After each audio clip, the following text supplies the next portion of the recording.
think urban farming is particularly vibrant because it's so visible. Like, a lot of our farming happens outside of the city. We don't see the process, but urban farming is something you can walk by on a daily basis.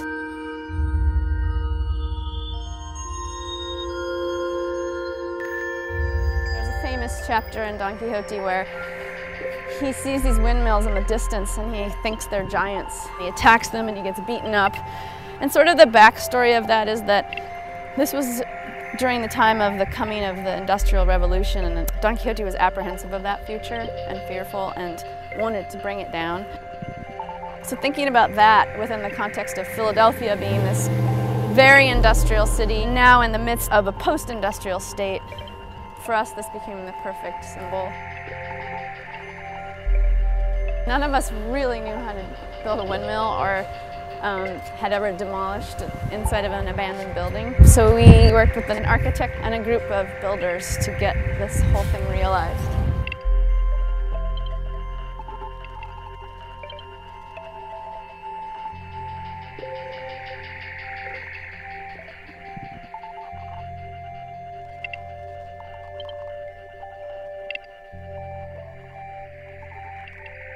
Philadelphia is known as one of the most contaminated cities in the United States. The big problem in understanding the ecology of the soil is that many of these industries were destroyed and the rubble was strewn across the city into various lots, so we don't always know the root of the cause.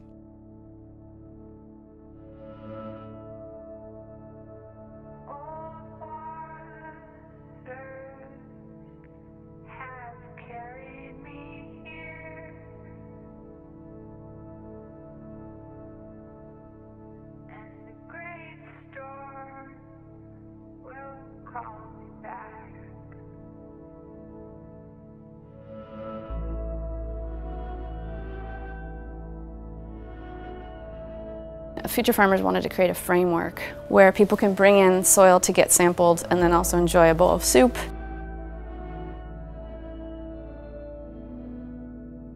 The information that they can gather here gives them the tools to make the decisions about what they can do with their soil, whether it's contaminated or not.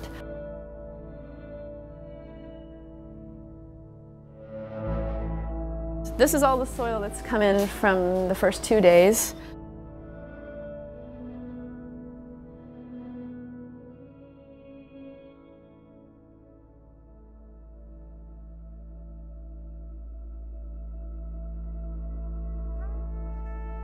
I'm Raj Singh with the EPA. We were asked by Region 3 to assess soil kitchen to analyze these samples for cadmium, arsenic and lead. Okay, you guys are our heroes.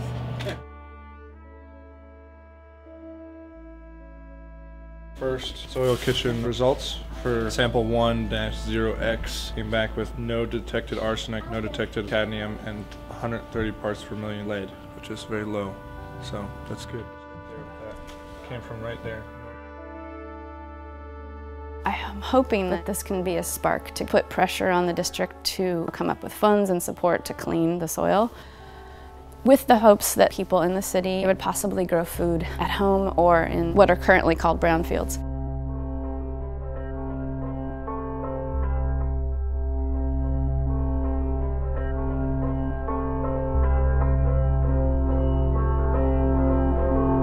There's a lot of different types of properties that are actually brownfields.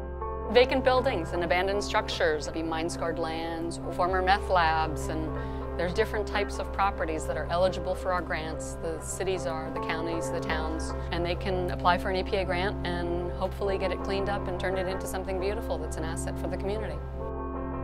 I'm sitting in an EPA bus. It's our mobile lab. We're sitting next to this vacant property, and it has glass strewn about it. It looks, based on the property behind it, that it would be early 1900s, maybe 1800s, which suggests to me that there probably would be lead. Right away, I would look into the property history to figure out, is there something that would suggest lead's an issue? Contamination is a huge issue, but we have solutions. We can build our own soil, we can raise beds. There's phytoremediation, there's mycoremediation. We all have to be farming, we all have to be planting, and we have to organize.